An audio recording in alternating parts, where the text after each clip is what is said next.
खुलुमबाय लोगोफोर, डियार ब्रह्म चेनेलनि खौरां नायगिरि गासैबो रायजो राजा नोंथांमोननिसिम गोजोन फुंबिलिनि गाहाम हामलायथि बावहरग्रोनाय जाबाय।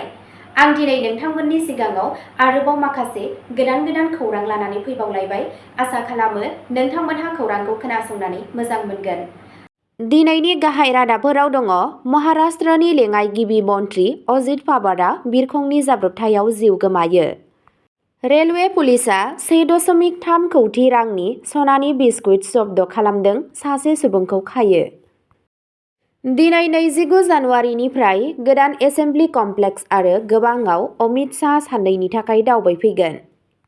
बङाइगावनि NH-27 नि साखाथियाव कन्टेनार ट्राकनिफ्राय सासे सुबुंनि गोथै सह मोन्दों। 2020 मायथाइनि बर' गोजोन गोरोबथानि आद्रा थानाय दफाफोरखौ मिरु आसाम सरकारजों सावरायगोन हाग्रामा महिलारि। खोला श्रीभूमिनि हापानिया गामियाव गुलि गावनाय, मबाइल फन खावनायनि दान्थे-बिदान्थेयाव सानै गोब्राबै जोखोम जायो। 4-5 लाख मिया भटखौ उननि समाव भट सोलायनायाव बोखारनाय जागोन, हिमन्त बिश्व शर्मा। दानिया फैदो आबुं रादाबाव। गिबि खौराङावनो दङ।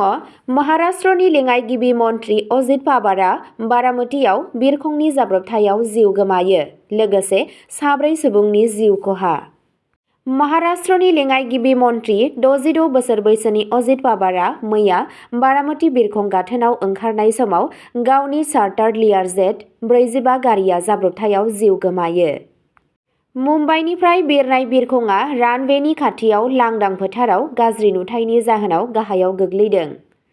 बिरखंआव थानाय गासै 5 सुबुंफोर अजित पावार, 2 रैखाथि हानजा, 1 गावारि मावथि पाइलट आरो लोगो पाइलटआ लोगो जिउ गोमायो। सौग्रावनायाव बिरखंआ अर खामदों। DGCAआ जाब्रबथायखौ रोखा खालामो आरो AAIBनि हानजाया नायबिजिरनायखौ जागायदों। पावारआ जिल्ला परिषदनि बिसायख'थि रेलिफोरखौ बिबुंथि होनो थांगासिनो दंमोन। महाराष्ट्रआ दिनै सानथाम दुखु आरो रायजोआरि बन्द फोसावदों। दिनै बृहस्पतिबाराव बारामतीयाव बिथांनि जोबथा बिदाय होनाय समाव रायजोआरि मान होनाय जागोन। नैथि खौराङाव दङ। रेलवे पुलिसआ 1.3 कौटि रांनि सनानि बिस्कुट जब्द खालामदों आरो सासे सुबुंखौ खादों। आसामनि बदरपुर स्टेशनाव सरकारि रेलवे पुलिस GRPआ रुटिन ट्रेन चेक खालामनाय समाव 1.3 कौटि रांनि सनानि बिस्कुटफोरखौ जब्द खालामो। पुलिसआ मिज'रामनिफ्राय आइजलनि थागिरि दिल लारसिन सांगा पानाय मुंनि सासे सुबुंखौ खायो।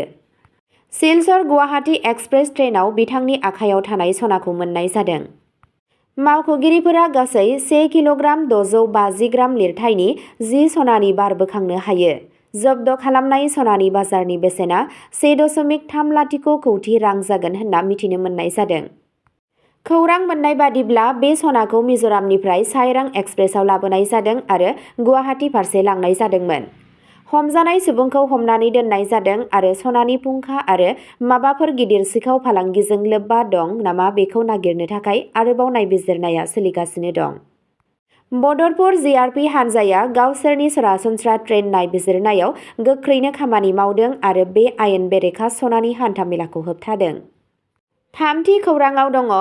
दिनै 29 जानुवारिनिफ्राय गोदान एसेम्बलि कमप्लेक्स आरो गोबाङाव अमित शाहआ साननैनि थाखाय दावबायफैगोन। मिरु नखर मन्थ्रि अमित शाहआ साननैनि दावबायनायनि थाखाय 29 जानुवारिनि मोनाबिलियाव आसामाव फैगोन। बिथाङा 30 जानुवारि खालि डिब्रुगड़आव आसाम बिधान सभानि नैथि कमप्लेक्सनि अन्थाइ खाम्फा गायसनगोन। आसाम चिफ मिनिस्टार हिमन्त बिश्व शर्माया थि समफारिखौ रोखा खालामदोंमोन। शाहआ 29 जानुवारियाव डिब्रुगड़आव हर थाहैगोन। अखानायै हाबाफारिनि उनाव बिथाङा धेमाजि जिल्लायाव मिसिं हारिनि हारिमुआरि फोरबोआव बाहागो लागोन। उनाव बिथाङा गुवाहाटीआव BJP दैदेनगिरिफोरखौ लोगो हमनानै हादोरसानि राजखान्थियारि थासारि आरो 2026 मायथाइनि बिधान सभा बिसायख'थिनि थियारिफोरनि सायाव सावरायगोन। बे दावबायनाया आसामनि गाहाय जौगाखां मावथांखि आरो बिसायख'थिनि मावखान्थिनि सायाव मिरुनि नोजोर होनायखौ फोरमायो। ब्रैथि खौराङाव दङ। आसामनि बङाइगावनि NH-27 नि साखाथियाव कन्टेनार ट्राकनिफ्राय 47 बोसोर बैसोनि सुबुंनि गोथै सहखौ बोखांनो हायो। नायबिजिरनाया सोलिगासिनो। बङाइगाव जिल्लानि मानिकपुराव नेशनेल हाइवे 27नि साखाथियाव थाबाय थानाय कन्टेनार ट्राकनिफ्राय पुलिसआ 47 बोसोर बैसोनि सासे सुबुंनि गोथै सह'खौ बोखांनो हायो। जिउ गोमानाय सुबुंखौ सोनाब बेंगलनि सोनाब बर्धमान जिल्लानि उत्तरपारा कन्सारनि थागिबि देबजित सिकार होननानै सिनायथिनाय जादों। ट्राकनि रेजिस्ट्रेशन नम्बरा WB19T8015। लामा सेराव लाखिनानै दोननाय ट्राकखौ नुनानै हान्थिग्रा सुबुंफोरा पुलिसनो खौरां हरो। मानिकपुर पुलिसआ जाथायथिलियाव सौहैनानै गारिखौ नायबिजिरो, जेराव जेबो खहा नुनो मोनाखै आरो गोथै सह'खौ बोखांनो हायो। बेखौ मानिकपुर महात्मा गान्धी आदर्श देहा फाहामसालियाव लांनाय जायो, जेराव डक्टरफोरा सौहैनाय लोगो लोगो बिथांखौ थैबाय होननानै फोसावो। गोथै सह'खौ पस्टमर्टेमनि थाखाय पुलिसनि आवथायाव लाखिनाय जादों। थैनायनि जाहोनखौ मिथिनो थाखाय नायबिजिरनाया सोलिगासिनो दं। बाथि खौराङाव दङ। 2020 मायथाइनि बर' गोजोन गोरोबथानि आद्रा थानाय दफाफोरखौ मिरु आसाम सरकारजों सावरायगोन हाग्रामा महिलारि।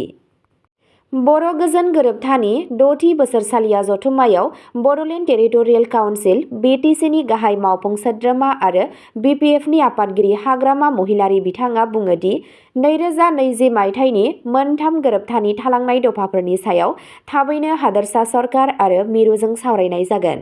महिलारिया बुङो दि आद्रा थानाय दफाफोरखौ मावफुंनाया हादोरसा आरो मिरु सरकारनि बिबान। थालांनाय जेंनाफोरा जाबाय 125थि संबिजिर सोदांनायनि गेजेरजों BTC/नि थाखाय राङारि आरो खुंथायारि गावखुंथाय गोहोखौ बांहोनाय, दिमा हासाव आरो कार्बि आंलंआव बर' कछारी हारिनि थाखाय ST हिल्स थामान, गामिफोरखौ दाजाबदेरनानै बड'लेण्ड ओनसोलारि ओनसोल (BTR)नि ओनसोलारि फेहेरनाय, बारग' NDFB केडारफोरनि आबुं फिन थांना थानाय, माखासे मानसिफोरखौ हगारनाय आरो गौथुम, नोगोर खुंथाय आरो गामि थाखोआव खुंथाय फोसाबनाय। क'क्राझाराव थानाय BTC लेजिस्लेटिभ एसेमब्लि अडिट'रियामाव बोलो लाखिनानै महिलारिया खोथा होयो दि बेफोर आयदाफोरखौ थाबैनो हादोरसा सरकारजों सावरायगोन आरो जौगाथाय मावनांगौ हाबाफोरखौ फारि-फारियै मावफुंगोन। बोसोरसालिया फालिनायखौ सानसे हाबाफारि लानानै फालिनाय जायो, जेराव राजखान्थियारि दैदेनगिरि आरो सुबुं समाजनि सोद्रोमाफोरा बाहागो लादों। 6थि खौराङाव दङ। खोला श्रीभूमिनि हापानिया गामियाव गुलि गावनाय, मबाइल फन खावनायनि दान्थे-बिदान्थेयाव सानै गोब्राबै जोखोम जायो। खोला श्रीभूमि जिल्लानि खोला हापानिया गामियाव मंगलबारनि हर गेजेराव गुलि गावनायनि जाहोनाव सानै सुबुङा गोब्राबै जोखोम जायो। बे जाथाया खावनाय मबाइल फनखौ लानानै नांज्लायनायनि जाहोनाव सोमजिदों, जाय जाथाया हिंसायारि गाग्लोबनायाव महर लायो। गाग्लोबग्राफोरा आनवार हुसैन आरो बिनि बिमाखौ थांखिनानै मोननै पिस्तलजों गोमोथावै गुलि गावदों। जिउ खोमानांनाय सानैबो सुबुंनि हालोदा गोब्राब हालोदाव दं आरो खाथिनि देहा फाहामसालियाव फाहामथाय लागासिनो दं। पुलिसआ जाथाय जायगायाव थाङो, थासारिखौ सामलायनो हायो आरो नागिरनायनि उनाव गोबां बाहायजानाय गुलिफोरखौ बोखांनो हायो। सिनियर पुलिस सुपारिन्टेन्डेन्ट लीना डलीआ बे खामानिखौ नायनो थाखाय गामियाव सौफैयो। दायनिगिरिफोरखौ सिनायनो आरो हमनो थाखाय गुवारै नायबिजिरनाया सोलिगासिनो दं। 7थि खौराङाव दङ।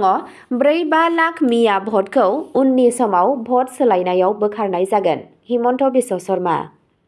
आसाम चिफ मिनिस्टार हिमन्त बिश्व शर्मा बिथाङा बुङो दि हादोरसायाव इयुनाव बिसायख'थि फारिलाइनि स्पेशेल इन्टेन्सिभ रिभिजन (SIR)नि समाव मिया बेंगलि राव रायज्लायग्रा मुसलमाननि 4-5 लाख भटफोरखौ बोखारनाय जागोन। खौरांगिरिफोरजों रायज्लायनायाव CM शर्मा बिथाङा दाबि खालामो दि सोलिबाय थानाय स्पेशेल रिभिजन SR-आ गिबि आरो जाय सुबुंफोरखौ बिथाङा आसाम नङै एबा आयेन बेरेखायै हाबफैनाय होनना फोरमायदों। बिथाङा बुङो दि जों बे थांखिखौ लादों जाहाथे मियाफोरा भट होनो हाया। जेब्ला SIR-आ आसामाव फैगोन अब्ला 4-5 लाख मियानि भटफोरखौ भटार लिस्टनिफ्राय बोखारनाय जागोन। तिनिसुकियायाव हिन्दुफोरा फाननाय आरो मियाफोरा बायनायनि बाथ्रा मख'नानै CM बिथाङा बुंबावो दि गावनि सिनायथिखौ रैखा खालामनो थाखाय मिया सुबुंफोरखौ जेंनायाव खोख्लैनाया बिथांनि खामानि। बिथाङा बेरेखा हान्जानि सोमावसारनायखौ नेवसिनानै बुङो दि रावबो असमियाया सोदांनायनिफ्राय खहा जाया। 2026 मायथाइनि बिधानसभा बिसायख'थिनि सिगां SR-खौ लानानै दान्थे-बिदान्थे सोमजिनायनि गेजेराव बे बिबुंथिया फैदों। बेरेखा दोलोफोरा दाबि खालामदों दि नंगुबै भटारफोरखौ गोबां सुबुंफोरनि अजद होनानै नाख्रेब खालामगासिनो दं। शर्मा बिथाङा भट होगिरिफोरखौ खावलायो दि आयेन बेरेखायै हाबफैनाय सुबुंफोरखौ गथायनाय सरकारनि अनगायै हादोरसानि हारिमुखौ रैखाथि होग्रा सरकारखौ सायख'नांगौ। अब्ला दिनैनि खौरां फरायथिनाया एसेनोसै। गोजोन्थों।